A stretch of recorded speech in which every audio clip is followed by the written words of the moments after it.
فرزند زہرا یہ حالات برے ہیں۔ کاشانۂ بصیرت ایک ایسا مکمل یوٹیوب چینل جس پر محروم بصارت کے لیے بالخصوص اور تمام افراد کے لیے بالعموم سینکڑوں کی تعداد میں اسلامی کتب دستیاب ہیں۔ لہذا گزارش ہے کہ آپ اپنی ذمہ داری نبھاتے ہوئے کاشانۂ بصیرت کو سبسکرائب کرنے کے ساتھ ساتھ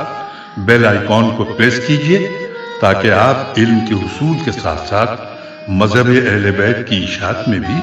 اہم کردار ادا کرتے رہیں۔ کاشانۂ بصیرت، کاشانۂ بصیرت، کاشانۂ بصیرت۔ فرزند زہرا یہ حالات برے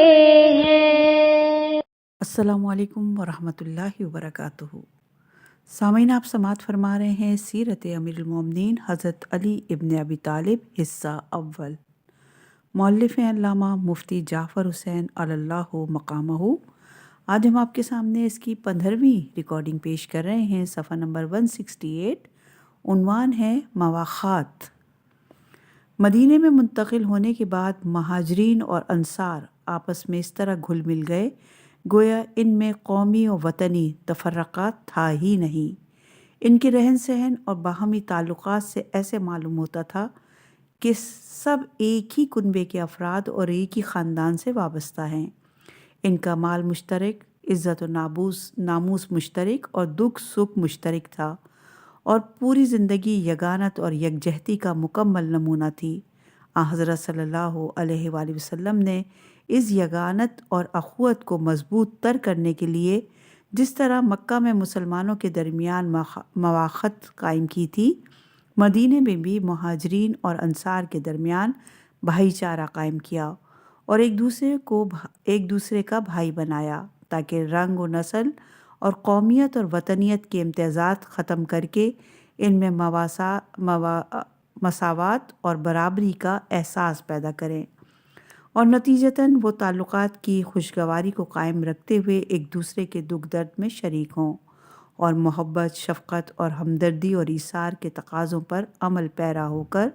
اتحاد و یکجہتی کا نمونہ قرار پائیں۔ حکمہ کے نزدیک اخوت کے روابط متحد الطبع افراد ہی میں مستحق ہو سکتے ہیں۔ اگر طبع میں اتحاد نہ ہو تو وقتی طور پر کسی غرض یا مصلحت کی بنا پر اخوت کا رشتہ جوڑا بھی جائے تو اس میں دوام اور استحکام پیدا نہیں ہو سکتا۔ پیغمبر اکرم صلی اللہ علیہ وآلہ وسلم نے اسی اتحاد اور یک رنگی مزاج پر اخوت کی بنیاد رکھی، اور رشتہ اخوت قائم کرنے سے پہلے مختلف افراد کے طبعی رجحان اور ذہنی میلان کا جائزہ لے لیا ہوگا، اور جن دو فردوں کے اخلاق اور عادات میں مماثلت دیکھی ہوگی انہیں آپس میں ایک دوسرے کا بھائی بنایا ہوگا۔ چنانچہ مکہ میں اخلاق و عادات میں مماثلت دیکھی، چنانچہ مکہ میں ابوبکر اور عمر میں، عثمان اور عبد الرحمن ابن عوف میں، طلحہ اور زبیر ابن عوام میں بھائی چارہ قائم کیا، اور ان کی ہم آہنگی اور یک رنگی خلافت شورا اور جمل کے واقعات سے واضح اور عیاں ہیں۔ اسی طرح مدینے میں ذہنی اور طبعی رجحانات کو دیکھتے ہوئے حضرت ابوبکر کو خارجہ ابن زید کا، حضرت عمر کو عتبان ابن مالک کا، حضرت عثمان کو اوس بن ثابت کا، ابو عبیدہ کو سعد بن معاذ کا، عبد الرحمن ابن عوف کو سعد ابن ربی کا، زبیر کو سلمہ ابن سلامہ کا، طلحہ کو کعب ابن مالک کا، عمار ابن یاسر کو قیس ابن ثابت کا، سلمان فارسی کو ابو الدراوہ کا بھائی قرار دیا۔ غرض جو جس سے افتاد طبع کے لحاظ سے میل کھاتا نظر آیا اسے اس کا بھائی بنایا، اور جو کسی فضیلت اور شرف کا مالک تھا اسی مرتبے اور حیثیت کا بھائی اس کے لیے منتخب فرمایا۔ اس موقع پر پیغمبر صلی اللہ علیہ وآلہ وسلم نے 45 یا 50 مہاجرین اور اتنے ہی انصار کو آپس میں بھائی بنا کر اخوت کے مضبوط بندھنوں سے جوڑ دیا، مگر کوئی شخص ایسا نظر نہ آیا جس سے علی کا رشتہ اخوت جوڑا جاتا، اور کسی سے رشتہ اخوت جوڑا بھی نہیں جا سکتا تھا۔ اس لیے کہ دعوت عشیرہ کے قول و قرار کی روح سے پیغمبر کے بھائی قرار پا چکے تھے۔ پھر بھی اس عہد اخوت کی تجدید کے لیے جس طرح مکہ میں سلسلہ اخوت قائم کرتے ہوئے انہیں بھائی قرار دیا تھا، مدینے میں بھی انہیں شرف اخوت سے سرفراز فرمایا۔ چنانچہ ابن عبد البر نے تحریر کیا،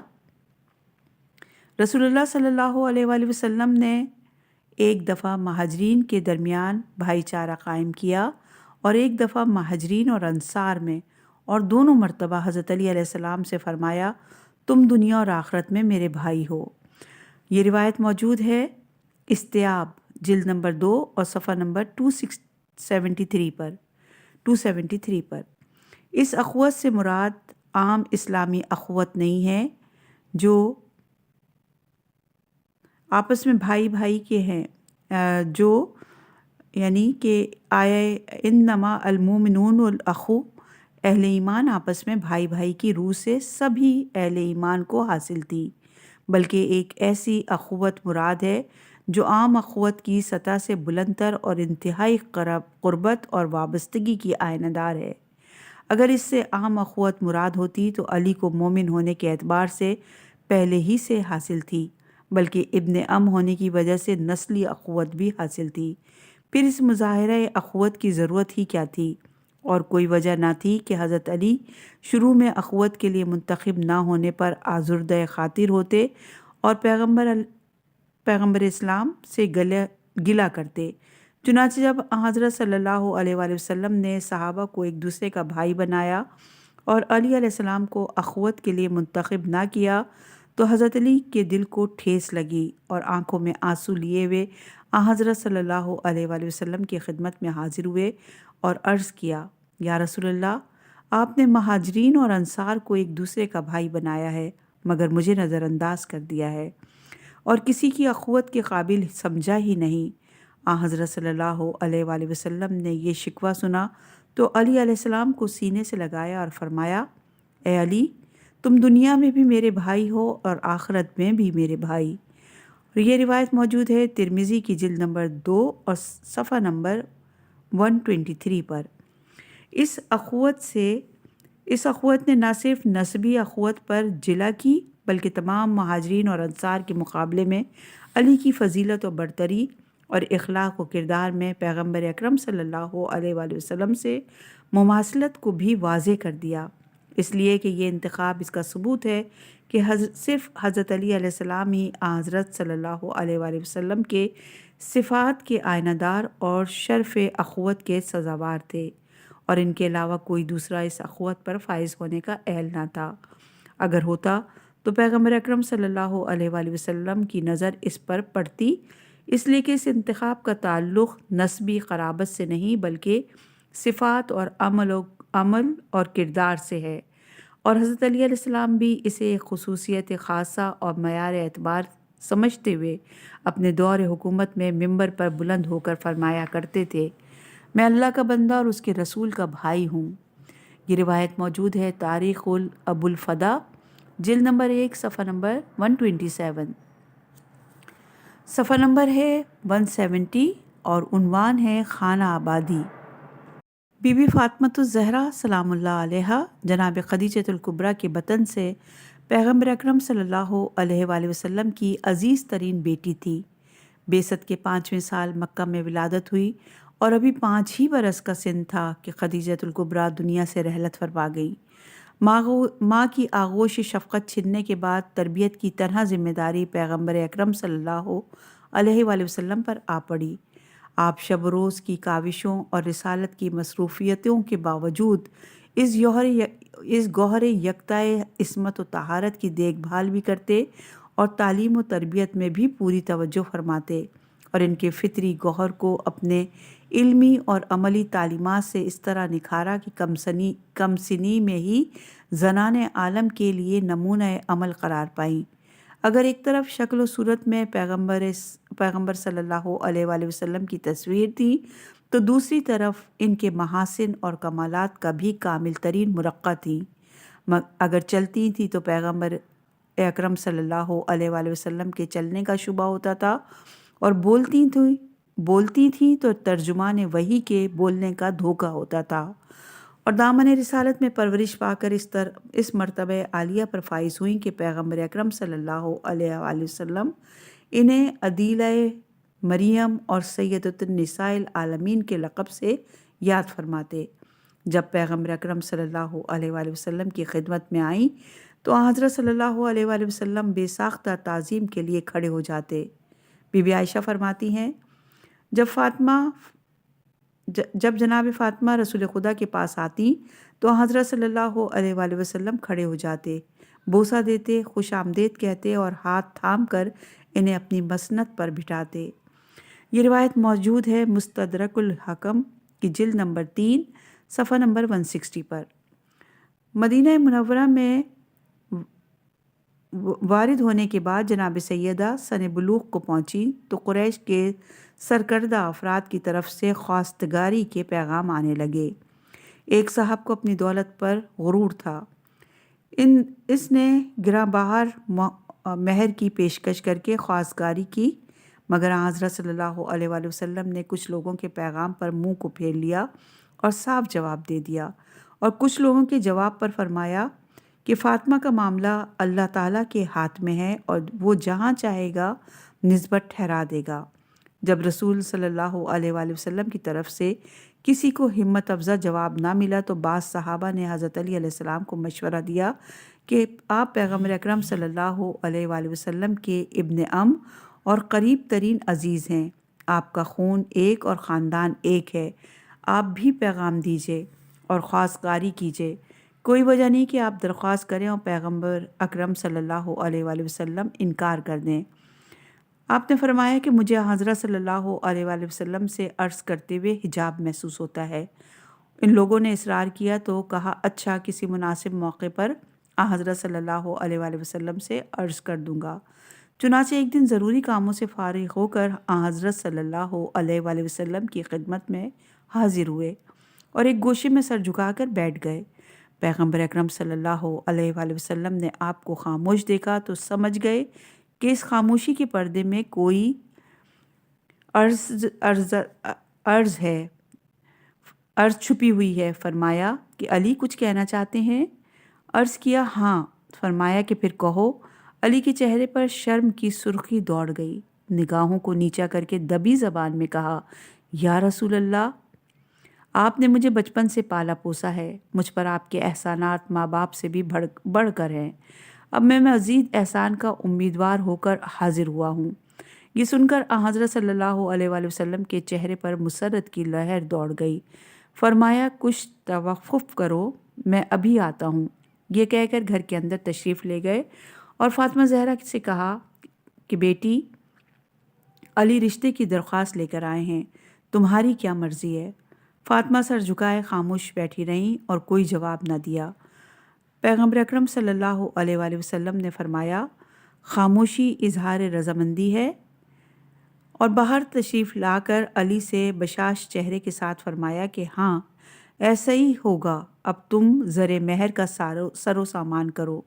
حضرت علی علیہ السلام نے کہا، یا رسول اللہ، میرے پاس زرہ، تلوار اور ایک اونٹ ہے۔ فرمایا کہ تلوار اور اونٹ رہنے دو، زرہ زائد ہے، اسے فروخت کر ڈالو۔ آپ نے وہ زرہ حضرت عثمان کے ہاتھ 480 درہم میں فروخت کر دی اور اس رقم کو بطور مہر حضرت صلی اللہ علیہ وآلہ وسلم کی خدمت میں پیش کر دیا۔ آپ نے ان درہموں میں سے کچھ درہم حضرت ابو بکر کو دیے اور عمار یاسر اور چند صحابہ کو ان کے ہمراہ کر دیا تاکہ وہ گھر گرہستی کا سامان خرید لائیں، اور کچھ درہم بلال کو دیے اور فرمایا کہ اس رقم سے خوشبو کا سامان، عطر و غالیہ خرید لاؤ۔ ماہ ذیقعد 2 ہجری کو مسجد نبوی میں محفل عقد آراستہ ہوئی، صحابہ نے شرکت فرمائی، حضرت صلی اللہ علیہ وآلہ وسلم نے خطبہ دیا، فصاحت کی کلیاں چٹکیں، بلاغت کے پھول کھلے اور طرفین سے ایجاب و قبول ہوا، اور یہ مبارک تقریب انتہائی سادگی کے ساتھ حضرت صلی اللہ علیہ وآلہ وسلم کی دعائے خیر و برکت پر ختم ہوئی۔ ماہ ذی الحجہ 2 ہجری میں رخصتی عمل میں آئی۔ پیغمبر صلی اللہ علیہ وآلہ وسلم نے دعوت ولیمہ کے سلسلے میں گوشت و روٹیوں کا سر و سامان کیا اور علی نے روغن اور کھجوریں مہیا کیں۔ دعوت کا اعلان عام تھا، سب مہاجر اور انصار شریک ہوئے اور زن و مرد نے شکم سیر ہو کر کھایا۔ اللہ نے اس کھانے میں ایسی برکت دی کہ سب نے سیر ہو کر کھایا، پھر بھی کھانا بچ رہا۔ اس بچے ہوئے کھانے میں ایک طبق علی اور فاطمہ کے لیے مخصوص کر دیا گیا اور ایک خوان ازواج پیغمبر کے گھر میں تقسیم کے لیے بھیجا گیا۔ سردار دو عالم کی دختر اور سرزمین حجاز کی متمل ترین خاتون جناب ختیجہ کی بیٹی کو جو جہیز دیا گیا وہ یہ تھا: ایک پیراہن، ایک اوڑھنی، ایک خیبری سیاہ سرپیچ، ایک کھجور کی رسیوں سے بنی ہوئی چارپائی، 2 توشکیں، ایک میں اون بھری ہوئی اور دوسری میں کھجور کی چھال، طائف کے چمڑے کے 4 تکیے جن میں گیا اسخر کے ریشے بھرے ہوئے تھے، ایک چٹائی، ایک صوف کا پردہ، ایک چکی، ایک تانبے کا لگن، ایک چھوٹا مشکیزہ، ایک بڑی مشک، ایک گھڑا، ایک بڑا پیالہ، ایک لوٹا اور مٹی کے چند پیالے۔ ان تمام چیزوں کی مجموعی قیمت 80 درہم تھی۔ جب حضرت صلی اللہ علیہ وآلہ وسلم نے اپنی عزیز بیٹی کے جہیز کو دیکھا تو آنکھوں میں آنسو بھر آئے، ایک ایک چیز کو الٹ پلٹ کر دیکھا اور سر آسمان کی طرف اٹھا کر فرمایا: خدایا ان لوگوں کو برکت دے جن کے برتن زیادہ تر مٹی کے ہوتے ہیں۔ جب دن نے اپنا دامن سمیٹا، رات نے اپنا سیاہ پردے آویزہ کیے، اخت پر دین نے جبین فلک پر اشک افشاں چنی اور مشاطۂ فطرت نے عروس سپہر کو ستاروں سے آراستہ کیا، تو پیغمبر اکرم صلی اللہ علیہ وآلہ وسلم نے جناب فاطمہ کو اپنے خچر شہبہ پر سوار کیا۔ تکبیر کی آوازوں سے فضائے مدینہ گونج اٹھی، ہر طرف سے خیر و برکت کی صدائیں بلند ہوئیں، تجمید و تقدیس کے نغمے در و دیوار سے ٹکرائے۔ انصار و مہاجرین کی عورتیں رس پڑتی ہوئی ساتھ ساتھ سلمان فارسی باغ پکڑے ہوئے آگے۔ پیغمبر اکرم صلی اللہ علیہ وآلہ وسلم تمام بنی ہاشم تلواریں علم کیے پیچھے۔ اس شان و شکوہ سے یہ جلوس روانہ ہوا اور مسجد نبوی کا طواف کرنے کے بعد منزل مقصود پر پہنچا۔ حضرت صلی اللہ علیہ وآلہ وسلم نے اپنی بیٹی کا ہاتھ پکڑ کر علی کے ہاتھ میں دیا اور فرمایا: علی تمہیں دختر رسول مبارک ہو۔ پھر پانی کا ایک پیالہ طلب کیا اور اس میں سے ایک گھونٹ منہ میں لے کر اسی میں انڈیل دیا اور علی اور فاطمہ کے سر و سینے پر چھڑکا اور فرمایا: بار الہ ان دونوں کو برکت دے، ان دونوں پر برکت نازل کر اور ان کی نسل اور اولاد میں بھی برکت دے۔ یہ روایت موجود ہے اصابہ جلد نمبر 4 صفحہ نمبر 366۔ اس تقریب پر تبریک کے بعد علی علیہ السلام اور فاطمہ کے ہاں آئے اور پھر ان کے حق میں خیر و برکت کی دعا کی اور یادگار ختیجہ کو اپنے گھر میں بستے آباد ہوتے دیکھ کر خوش واپس ہوئے۔ صفحہ نمبر ہے 172 اور عنوان ہے ابنائے رسول۔ یہ رشتہ ازواج اس لحاظ سے بڑی اہمیت رکھتا ہے کہ ایک طرف اس سے نسل رسول کا سلسلہ قائم رہا اور دوسری طرف ان دشمنان دین کی روح سیاہی کا سامان ہوا جنہوں نے حضرت صلی اللہ علیہ وآلہ وسلم کو ابتر یعنی بے اولاد کا خطاب دے رکھا تھا۔ اگرچہ پیغمبر اکرم صلی اللہ علیہ وآلہ وسلم کی نرینہ اولاد زندہ نہ رہی، مگر حسن و حسین فرزندان دختر ہونے کے اعتبار سے ابنائے رسول قرار پائے اور انہی دونوں سے آپ کی نسل پھلی پھولی، دنیا کے گوشے گوشے میں پھیلی اور پیغمبر کی نسبت سے ذریت رسول کہلائی۔ چنانچہ حضرت صلی اللہ علیہ وآلہ وسلم کا ارشاد ہے: خداوند عالم نے ہر نبی کی ذریت کو اس کے صلب میں قرار دیا اور میری ذریت کو علی ابن ابی طالب کے صلب میں قرار دیا۔ یہ روایت موجود ہے صواعق المحرقہ صفحہ نمبر 154 پر۔ اولاد سلبی ہو یا دختری، دونوں اولاد کا درجہ رکھتی ہیں۔ اولاد دختری کو اولاد نہ سمجھنا زمانہ جاہلیت کے غلط نظریات کی پیداوار ہے۔ اس دور میں بعض افراد اس کو برداشت ہی نہ کر سکتے تھے کہ وہ اپنی لڑکیوں کا ازواجی رشتہ قائم کر کے انہیں دوسروں کی کنیزی میں دے دیں۔ یہاں تک کہ بعض قبائل میں لڑکیوں کو زندہ دفن کر دینا عزت کا اعتبار ہی سمجھا جاتا تھا۔ چنانچہ عرب کا ایک شاعر عرب ذہنیت کی نمائندگی کرتے ہوئے کہتا ہے، ہمارے بیٹوں کے بیٹے ہمارے بیٹے ہیں، رہے ہماری لڑکیوں کے بیٹے تو وہ اجنبی لوگوں کے فرزند ہیں۔ پیغمبر اسلام نے فرزند دختری کو فرزند قرار دے کر دور جاہلیت کی غلط ذہنیت پر کاری ضرب لگائی اور اس حقیقت کو عملاً نمایاں کیا، جس طرح پسر کی اولاد ہوتی ہے، اسی طرح دختر کی اولاد بھی اولاد ہے، اور نسبت مادری بھی اعتبار کے اسی درجے پر ہے جس درجے پر نسبت پدری۔ چنانچہ پیغمبر اکرم صلی اللہ علیہ وآلہ وسلم جب بھی فرزندان زہرا کا ذکر کرتے تو انہیں بیٹا کہہ کر یاد کرتے، اور حسنین علیہم السلام بھی انہیں باپ کہہ کر خطاب کرتے، اور امیر المومنین علیہ السلام کو باپ کے بجائے یا ابو الحسن کہہ کر پکارتے۔ البتہ وفات پیغمبر کے بعد انہیں باپ کہہ کر پکارنا شروع کیا، اور امیر المومنین بھی انہیں اولاد فاطمہ ہونے کے بنا پر فرزندان رسول سمجھتے۔ چنانچہ جنگ صفین میں جب امام حسن علیہ السلام قتال کے لیے آگے بڑھے تو آپ نے فرمایا، میری طرف سے ان نوجوانوں کو روک لو، اس کی موت مجھے خستہ و بے حال نہ کر دے،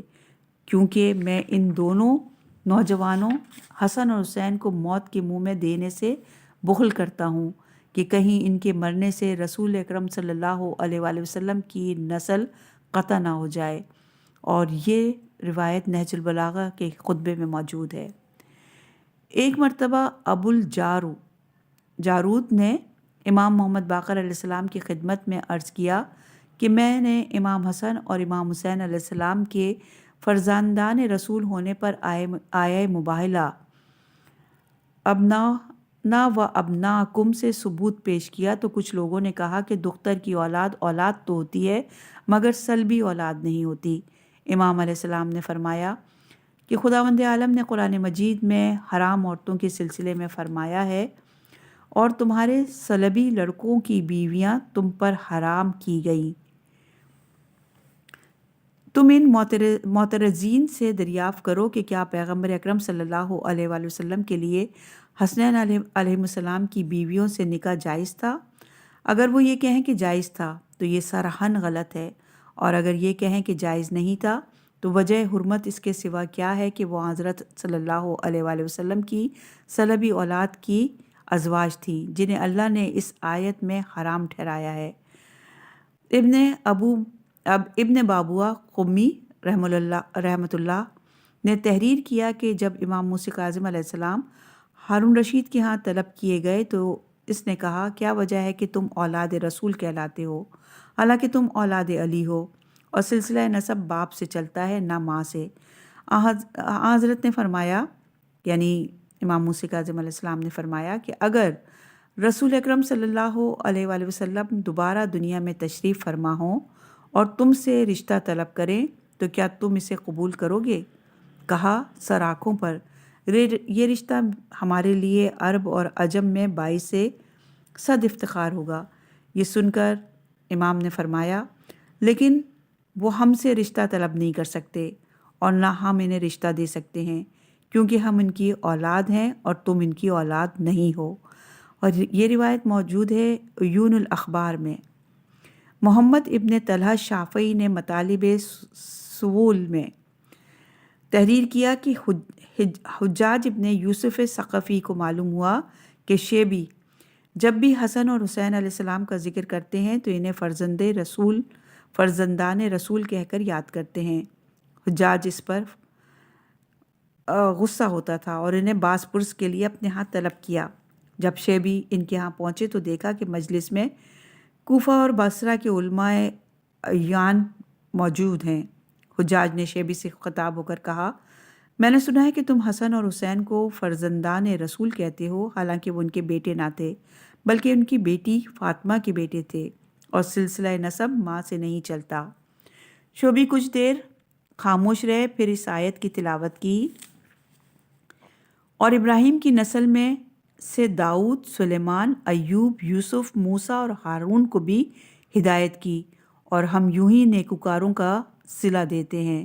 اور زکریا، یحییٰ، عیسیٰ اور الیاس کو ہدایت کی، یہ سب خدا کے نیک بندوں میں سے تھے۔ اس آیت کی تلاوت کے بعد کہا کہ اس میں حضرت عیسیٰ کو بھی ذریت ابراہیم میں شمار کیا گیا ہے، اور یہ اس وجہ سے ہے کہ وہ مادری سلسلے سے منتہا ہوتے ہیں۔ جب مریم بنت عمران کی نسبت سے حضرت عیسیٰ کو ذریت ابراہیم میں شمار کیا جا سکتا ہے تو فاطمہ بنت رسول کی نسبت سے حسن اور حسین کو ذریت رسول میں سے کیوں نہیں سمجھا جا سکتا؟ جبکہ صورت یہ ہے کہ جناب مریم اور حضرت ابراہیم میں 30 پشتوں کا فاصلہ حائل ہے، اور یہاں فاطمہ اور رسول میں کوئی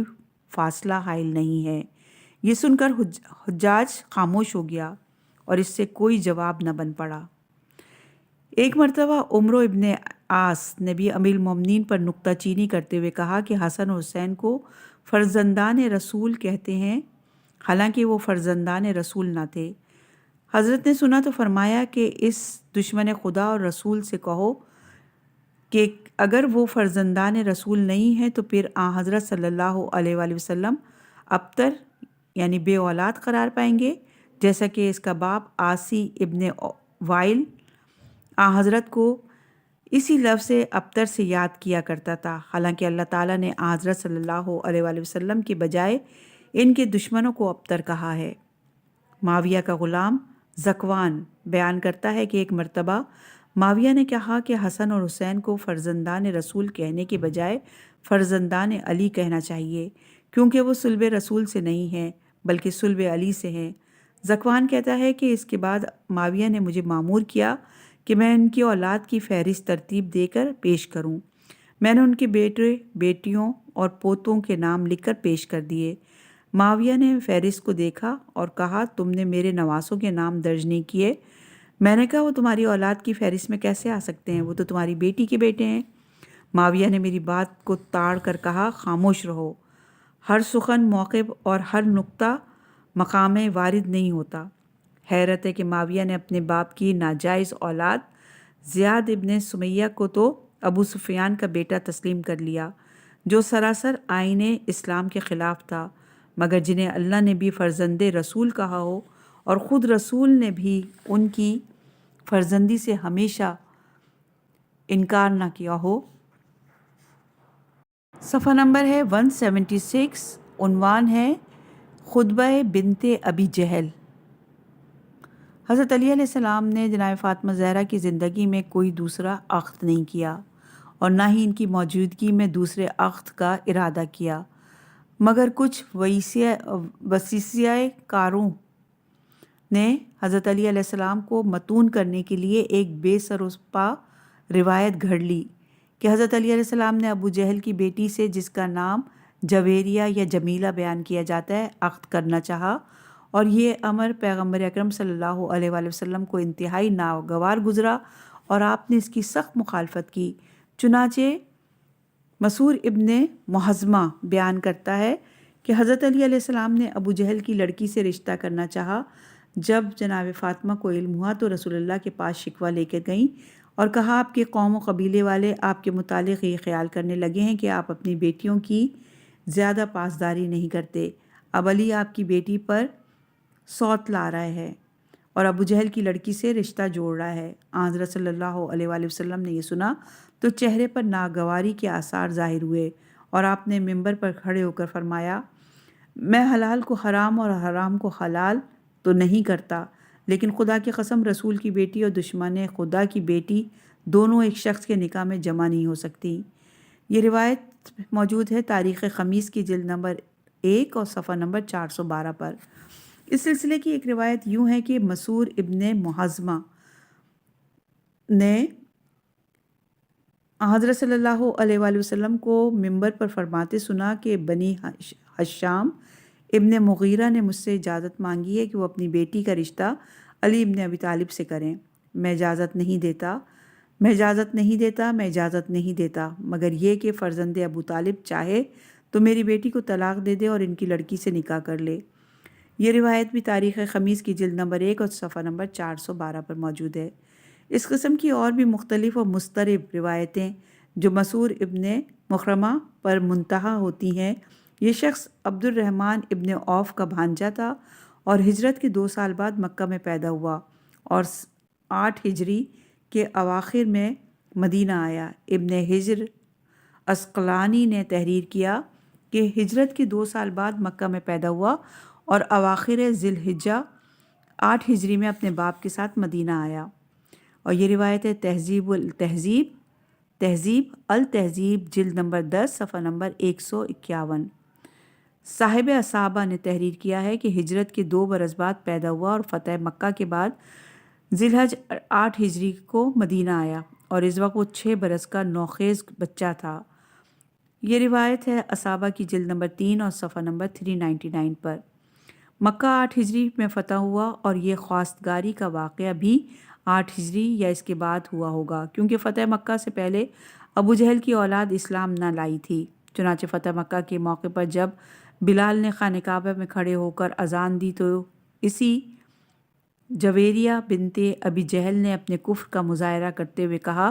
خدا نے میرے باپ کو اس سے محفوظ رکھا کہ وہ کعبے میں بلال کی بے ہنگم آواز سنتا۔ اور یہ روایت موجود ہے تاریخ ابو الفدا جلد نمبر 1 صفحہ نمبر 145۔ اور کسی کافرہ اور مشرکہ سے تو نکاح کا سوال ہی پیدا نہیں ہوتا۔ حیران کن امر یہ ہے کہ بزرگ صحابہ تو خاموش نظر آتے ہیں اور ایک سے زائد 6 سال کا بے شعور بچہ جو ان معاملات کو سمجھنے کی اہلیت بھی نہیں رکھتا بڑے شد و مت سے اس اہم واقعے کا ذکر کرتا ہے۔ اور تعجب بالائے تعجب یہ ہے کہ حدیث قرطاس کے سلسلے میں ابن عباس کی صغیر سنی پر جرا اور قدح کرنے والے علماء اس مجہول اور نامعروف بچے کی طفلانہ شوخی کو اٹھائے پھرتے ہیں، حالانکہ یہ ایک ایسا معاملہ تھا جو مخفی رہ ہی نہیں سکتا تھا اور جس کی شہرت عام ہونا چاہیے تھی، خصوصاً عورتوں کے طبقے میں اس کا عام چرچا ہونا چاہیے تھا۔ اس کے باوجود اس زمانے کے زن و مرد کا خاموش رہنا اس امر کی دلیل ہے کہ یہ واقعہ سرے سے غلط ہے۔ اگر ایسا ہوتا تو امیر شام جنہوں نے برائی ڈھونڈ نکالنے کا کوئی گوشہ نہ چھوڑا تھا، کسی موقع پر تو اس کا ذکر کرتے، اور ام المومنین بی بی عائشہ کو اپنی زندگی میں اکثر ایسے مواقع پیش آئے کہ اگر یہ واقعہ ہوا ہوتا تو وہ ضرور اس کا ذکر کرتی، مگر ان کا بھی اس معاملے میں سکوت ہے، جو ظاہر کرتا ہے کہ یہ قطعاً من گھڑت بچوں کی کہانی ہے۔ اس کے علاوہ حضرت علی علیہ السلام کی سیرت پر نظر کرنے سے بھی یہ واقعہ غلط معلوم ہوتا ہے، کیونکہ حضرت کی تاریخ حیات میں ایک نظیر بھی ایسی نہیں ملتی کہ آپ پیغمبر اکرم صلی اللہ علیہ وآلہ وسلم کے حکم یا مشورے کے بغیر کوئی قدم اٹھایا ہو یا کوئی ایسا اقدام کیا ہو جس میں پیغمبر صلی اللہ علیہ وآلہ وسلم کی ذرا سی ناگواری کا اندیشہ محسوس کیا ہو، اور نہ آپ کی پاکیزہ فطرت اس کی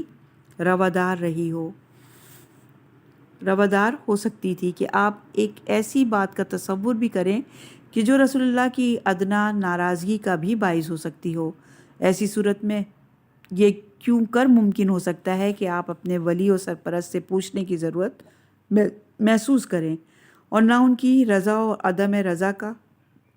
خیال کریں اور بالا رشتہ طے کرنے لگ جائیں، جبکہ ابو جہل کی اولاد کو یہ احساس ہوتا کہ وہ حضرت صلی اللہ علیہ وآلہ وسلم کا اندیہ معلوم کریں، شاید انہیں یہ گوارا نہ ہو کہ ان کی دختر پر صوت آئے، اور پھر اس واقعے کے سلسلے میں جو کلمات آپ کی طرف منسوب کیے گئے ہیں ان کی صحت پر وہی اعتماد کرے گا جو منصب نبوت کے تقاضوں سے بے خبر ہو۔ منصب نبوت کا تقاضا تو یہ تھا کہ آپ جذبات سے بالاتر ہو کر حلال خدا کو حلال کہیں اور حرام خدا کو حرام، اور ذاتی لگاؤ کی بنا پر اس میں کوئی تفریق پیدا نہ کریں۔ لہٰذا ہماری عقلیں یہ باور نہیں کر سکتی کہ جس رسول اللہ صلی اللہ علیہ وآلہ وسلم نے شرعی احکام کے سلسلے میں کبھی ذاتی تعلقات کا لحاظ نہ کیا ہو، وہ محض اپنی بیٹی کی محبت میں خدا کے حلال کردہ امر کی مخالفت کریں گے۔ رسول اکرم صلی اللہ علیہ وآلہ وسلم تو بڑی ہستی ہیں، جبکہ احکام خدا اور رسول کا تھوڑا سا پاس اور لحاظ رکھنے والے شہنشاہ، جن کا غرور شاہی احکام خدا اور رسول کو پس پش ڈالنے کے لیے آمادہ رہتا ہو، وہ بھی ایسے موقع پر بیٹی کی محبت کا خیال نہ کرتے ہوئے احکام خدا اور رسول کی اہمیت کو مد نظر رکھتے ہیں۔ چنانچہ تاریخ اسلام کے مشہور شہنشاہ مامون عباسی نے اپنی بیٹی ام الفضل کا عقد امام محمد تقی سے کیا اور امام اسے اپنے ہمراہ مدینے لے گئے۔ مدینے سے اس نے اپنے باپ مامون کو تحریر کیا کہ امام محمد تقی نے کچھ کنیزیں بھی اپنے گھر میں ڈال لی ہیں۔ مامون نے سیخ پا ہونے کے بجائے اپنی بیٹی کو تنبیہ کرتے ہوئے لکھا، ہم نے ان سے تمہارا عقد اس لیے نہیں کیا تھا کہ ان کے لیے حلال خدا کو حرام قرار دیں، لہٰذا آئندہ ایسی بات نہ دہرائی جائے۔ یہ روایت ہے سواق المحرقہ جلد نمبر 1 اور صفحہ نمبر 123۔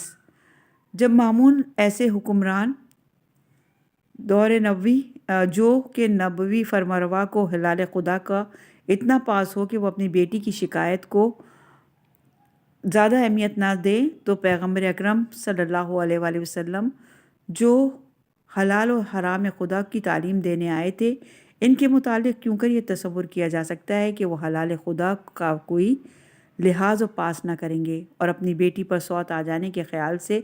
اتنا برا منائیں گے کہ مسلمانوں کے بھرے مجمع میں ممبر پر اپنی خفگی اور ناراضگی کا اعلان فرمائیں گے۔ کیا حضرت صلی اللہ علیہ وآلہ وسلم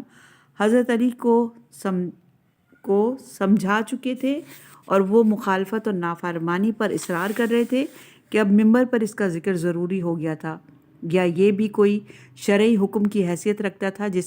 جس کی اعلانیہ تبلیغ ضروری تھی کہ رسول کی بیٹی اور دشمن خدا کی بیٹی ایک ساتھ نہیں رہ سکتی؟ کیا اس موقع پر یہ سوال نہیں پیدا ہوتا کہ جب کہنے والوں نے یہاں تک کہہ دیا کہ رسول خدا کی بیٹیاں کافروں اور خدا کے دشمنوں سے بیائی گئیں، تو ایک دشمن خدا کی بیٹی جو مسلمان بھی ہو چکی ہو دختر رسول کے ساتھ کیوں جمع نہیں ہو سکتی؟ اور پھر خود رسول اللہ کے ازواج میں کافر و مسلم باپ کی بیٹیاں موجود تھیں، اور آپ نے ام حبیبہ بنت ابو سفیان اور صفیہ بنت حی سے عقد کے وقت یہ خیال نہ کیا کہ یہ دشمنان خدا کی بیٹیاں ہیں؟ تو جس چیز پر حضرت صلی اللہ علیہ وآلہ وسلم نے خود عمل فرمایا ہو، اسے برا نہ سمجھو۔ اسے دوسروں کے لیے معیوب قرار دینا کہاں تک روا اور انصاف کا متقاضی ہو سکتا ہے؟ امر واقعہ تو یہ ہے کہ کچھ لوگوں کو امیر المومنین علیہ السلام میں کوئی نقص و عیب ڈھونڈنے سے نہ مل سکا، اور جب کوئی بات نہ بن پائی تو اس کا تارپور بکھر گیا، تو انہوں نے تنقیص کا وہ طریقہ اختیار کیا جو کسی تنقیص کا مؤثر ترین ہو سکتا ہے، اور وہ یہ کہ تنقیص کا پیرا یہ بیانیہ ہمدردانہ ہو کہ چنانچہ یہاں پر راوی تاثر تو یہ دیتا ہے کہ وہ جناب سیدہ کی فضیلت اور پیغمبر کی نگاہوں میں ان کی اہمیت دکھانا چاہتا ہے، مگر تنقیص کرتا ہے علی کی، اور وہ بھی پیغمبر اکرم کی زبان سے۔ اگر صرف حضرت علی علیہ السلام کی تنقیص ہوتی تو ممکن ہے کہ کچھ لوگوں کے آنسو پج جاتے، مگر یہاں تو اس نے خود رسول اللہ صلی اللہ علیہ وآلہ وسلم کی بھی تنقیص کر دی۔ اس طرح کہ رسول اکرم صلی اللہ علیہ وآلہ وسلم نے حضرت علی کو الگ بلا کر سمجھانے کے بجائے ایک مجموعہ کر کے خطبہ دے ڈالا، اور خطبہ بھی ایسا جو قرآن اجازت کے بھی خلاف اور خود عمل رسول کے بھی خلاف روایت کے اس پہلو اور اس کے اضطراب اور اختلاف کو دیکھ کر ارباب بصیرت خود ہی فیصلہ کر سکتے ہیں کہ یہ روایت کسی واقعے پر مبنی نہیں بلکہ صرف اس ہستی کی توہین اور تنقیص کے لیے وضع کی گئی ہے جس سے رسول صلی اللہ علیہ وآلہ وسلم آخری وقت تک خوش اور انتہائی خوش رہے۔ اس لحاظ سے یہ روایت اس قابل نہ تھی کہ اس کا تذکرہ کیا جاتا، اور بہتر بھی یہی تھا کہ جو شے اکابر صحابہ کی زبان پر نہیں آئی وہ ہماری زبان قلم پر بھی نہ آتی، مگر اس خیال سے کہ صحا سے لے کر شعرا کے قصائد تک میں اس کا ذکر آیا ہے، اور ایک طبقہ نے اسے خوب اچھالا ہے اور اس پر اجمالی تبصرہ کیا ہے۔